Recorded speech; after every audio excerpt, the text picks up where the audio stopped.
What's up guys, CJ here and welcome back to another all-new Hybrid Network weekly recap where we catch you up on all of the biggest news from the week that you might have missed. We're going to be jumping around the entertainment world in this week's recap with an update on the Flashpoint film, which now has not one but two new directors, a couple of big additions for that Shazam movie, and on the Marvel side of things, a huge villain confirmation for that Venom solo movie, and when we'll get to see Guardians of the Galaxy 3 finally confirmed. First up, the Flash solo movie, which we now know is going to be a Flashpoint movie, has finally found some new directors in Jonathan Goldstein and John Francis Daley. To catch you up with some background, the Flash solo movie has had a few directors since it was first announced back in 2014. First, after Phil Lord and Chris Miller wrote the movie's original treatment, Pride, Prejudice, and Zombies author Seth Grahame-Smith was attached to helm the film before he stepped away from the project in April of 2016. The studio quickly hired dope director Rick Famuyiwa, but he also left the movie just 6 months later, and the film, which was originally set to release in March of this year,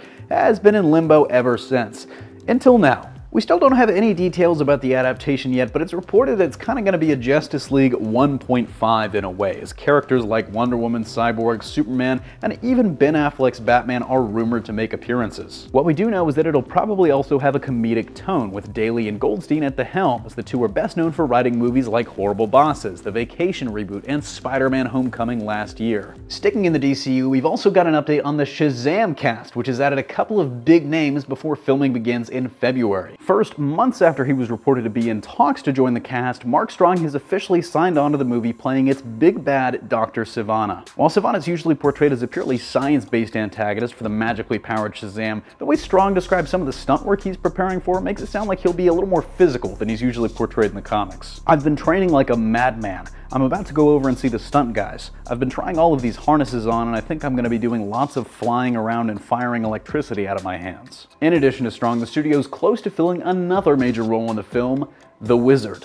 Reportedly, Ron Cephas-Jones, who's won an Emmy for his role on This Is Us, is the favorite to land the role of the wise wizard that grants Billy Batson his powers. We don't know a ton yet about the movie, but there's a really good chance that we'll learn more in a few weeks when the project begins filming next month. On the Marvel side of things, it seems like we're getting updates about that Venom solo movie almost daily now after Sony tried really hard to keep that project under wraps for months. After it was confirmed that the movie would be following the Lethal Protector storyline, meaning that we'd be seeing other symbiotes in the film, another symbiote might have just been confirmed for the movie. Carnage has been rumored to be the villain of the film for as long as we've been hearing about the movie, with early reports indicating that Riz Ahmed might have been filling that role. Instead, we now know that Ahmed is playing the head of the villainous Life Foundation, which plays a central role in that Lethal Protector storyline, as the creators of new symbiotes derived from Venom himself, called Phage, Riot, Lasher, Agony, and Scream. We don't know if all of those characters are going to appear in the movie, but Carnage himself might have been confirmed after Tom Hardy posted and quickly deleted a piece of art featuring himself as Eddie Brock with Carnage looming in the background.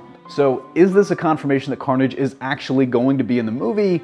Not necessarily, but after months of those rumors and now these details coming out that there will be more symbiotes in the film and this new art, it all seems to be adding up that way. In the MCU, though, we did get as concrete a confirmation as you'll ever get about when exactly we're going to be able to see Guardians of the Galaxy Volume 3. Last Saturday, James Gunn took to Twitter to do a little Q&A with Marvel fans, answering questions ranging from the meaning of life to his favorite comic miniseries and whether or not the Fox deal would change his plans for Guardians 3. To continue itself, Watchmen, and No, if you were wondering. But he also let the cat out of the bag about when we'd be seeing the third and final movie in his Guardians of the Galaxy franchise, and in doing so, basically doubled the number of confirmed Phase 4 films. You'll get to see Guardians of the Galaxy Volume 3 in, drumroll please, 2020. After Captain Marvel in February of 2019 and Avengers 4 in May of that year, the Spider-Man Homecoming sequel drops in July and is the final MCU film for 2019 that we know of. Then Guardians of the Galaxy 3 will be dropping sometime in 2020, but it most likely would be another summertime film, scheduled somewhere between May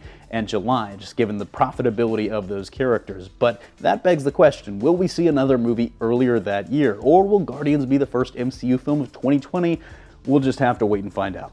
That's why Gunn's revelation is actually a pretty big deal. Marvel's been keeping Phase 4 tightly under wraps to avoid spoiling anything for Avengers 3 and 4, but maybe this is the first sign of a thaw. I mean, we might be getting more information very, very soon. Let us know what you thought of all these stories and if we missed anything in the comment section down below, but that's going to do it for me here. Thanks for watching. Don't forget to smash that like if you like what you saw, subscribe for more great content every single day, and consider turning on your notifications to be alerted every time we upload a new video. For even more content, check out our website at hybridnetworkyt.com. And if you love HN and want to take your support to the next level, consider donating to us on Patreon as we strive to bring you the best content possible. Signing off, this is CJ, and I'll see you next time